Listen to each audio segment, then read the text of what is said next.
एक सॉफ्टवेयर बनाना एक बात है, पर उसे 100 यूजर से 10 लाख यूजर्स तक ले जाना यह बिल्कुल एक अलग चुनौती है। और यही वो असली इंजीनियरिंग का सफर है जो सफल ऐप्स को बाकियों से अलग करता है। तो चलिए इस सफर के हर कदम को समझते हैं। कभी सोचा है कि इंस्टाग्राम जैसी ऐप अरबों यूजर्स को एक साथ बिना क्रैश हुए कैसे मैनेज करती है? हम देखते हैं कि ज्यादातर ऐप्स थोड़े से ट्रैफिक में ही धीमे पड़ जाते हैं, पर ये बड़ी सर्विसेज हमेशा तेज और भरोसेमंद रहती हैं। इसके पीछे कोई जादू नहीं, बल्कि स्मार्ट इंजीनियरिंग है। चलिए समझते हैं कि ये होता कैसे है। इसका जवाब किसी एक जादू की छड़ी में नहीं है, बल्कि ये एक सफर है जहां एक एक करके प्रॉब्लम्स को सॉल्व किया जाता है। और पता है ये सफर कहां से शुरू होता है? सिर्फ एक सर्वर से। जैसे जैसे यूजर्स बढ़ते हैं, सिस्टम भी उसी के साथ विकसित होता जाता है। तो सबसे पहली और सबसे बेसिक प्रॉब्लम वो है एक अकेले सर्वर की अपनी लिमिट्स। देखिए, हर सिस्टम की एक कैपेसिटी होती है ना, और जैसे ही वो लिमिट पार होती है प्रॉब्लम्स शुरू हो जाती हैं। अच्छा, एक सर्वर को ना अपने कंप्यूटर की तरह ही समझिए। जैसे आप बहुत सारे टैब्स खोल लेते हैं तो क्या होता है, कंप्यूटर स्लो हो जाता है, राइट? क्योंकि उसकी सीपीयू और मेमोरी लिमिटेड है। बिल्कुल ठीक वैसे ही एक सर्वर काम करता है। हर यूजर की रिक्वेस्ट उसके रिसोर्सेज मतलब उसकी सीपीयू और मेमोरी को यूज करती है, और जब एक लिमिट क्रॉस हो जाती है तो सर्वर बस जवाब देना बंद कर देता है। तो जाहिर है जब एक सर्वर काफ़ी नहीं है तो कैपेसिटी बढ़ानी पड़ेगी, और इसके लिए दो मेन रास्ते हैं।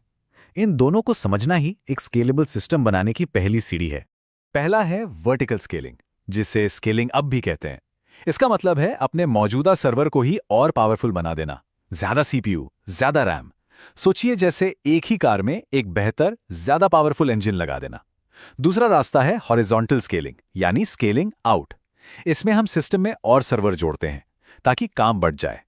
मतलब एक पावरफुल कार के बजाय ट्रैफिक संभालने के लिए कई सारी गाड़ियां ले आना। अब ज्यादातर जो बड़े सिस्टम्स हैं ना, वो हॉरिजॉन्टल स्केलिंग ही यूज करते हैं। क्यों? क्योंकि ये ज्यादा फ्लेक्सिबल और भरोसेमंद तरीका है। ठीक है, हॉरिजॉन्टल स्केलिंग तो कर ली, पर इससे एक नई प्रॉब्लम खड़ी हो जाती है। सोचिए, अब हमारे पास कई सारे सर्वर हैं। जब लाखों यूजर्स की रिक्वेस्ट आ रही हैं तो ये कैसे तय होगा कि कौन सी रिक्वेस्ट किस सर्वर पर जाएगी? अगर सारा का सारा ट्रैफिक गलती से एक ही सर्वर पर चला गया तो हम तो वापस वहीं पहुंच गए जहां से शुरू किया था। प्रॉब्लम तो वही की वही रही।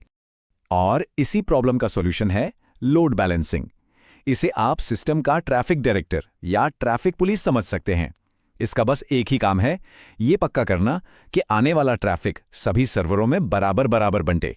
तो लोड बैलेंसर असल में एक इंटेलिजेंट गेटकीपर की तरह है। ये आपके सभी एप्लीकेशन सर्वरों के आगे बैठ जाता है।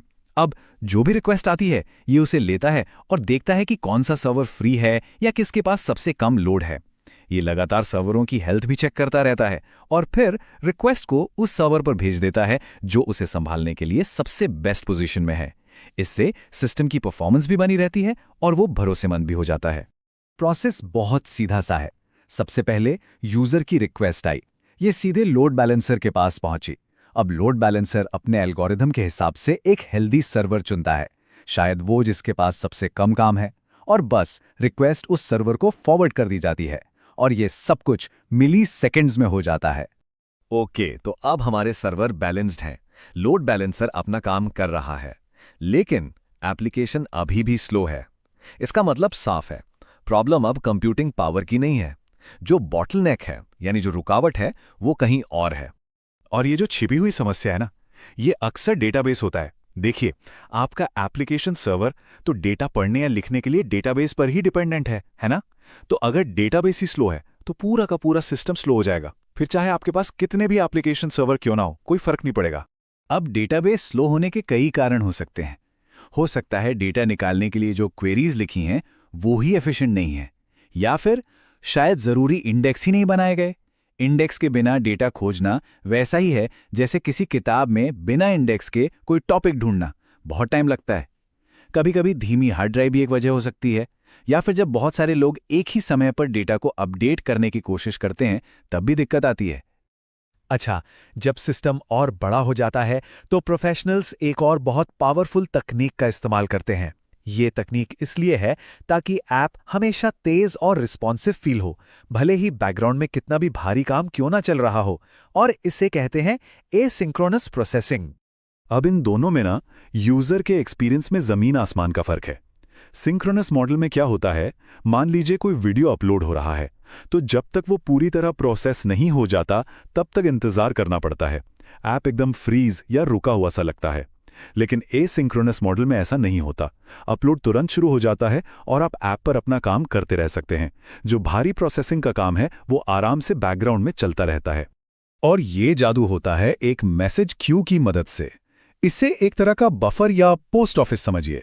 जब भी कोई भारी काम आता है, जैसे वीडियो एनकोडिंग, तो एप्लीकेशन उसे खुद नहीं करती, वो बस उस काम को एक मैसेज बनाकर क्यू यानी एक लाइन में डाल देती है। फिर बैकग्राउंड में कुछ वर्कर्स होते हैं जो उस क्यू से काम उठाते हैं और उसे अपनी स्पीड से पूरा करते हैं। इसका फायदा, मेन एप्लीकेशन पर कोई लोड नहीं पड़ता और वो हमेशा फास्ट बनी रहती है। तो आइए इस पूरे सफर को एक बार फिर से देखते हैं। सबसे पहले एक सर्वर की लिमिट की प्रॉब्लम थी, जिसे हमने स्केलिंग से सॉल्व किया। फिर कई सर्वरों पर ट्रैफिक मैनेज करने के लिए हम लोड बैलेंसिंग लेकर आए। जब डेटाबेस एक रुकावट बना तो हमने उसे ऑप्टिमाइज किया। और आखिर में यूजर एक्सपीरियंस को शानदार बनाने के लिए हमने एसिंक्रोनस प्रोसेसिंग को अपनाया। आप देख रहे हैं, हर प्रॉब्लम का एक लॉजिकल अगला सॉल्यूशन था।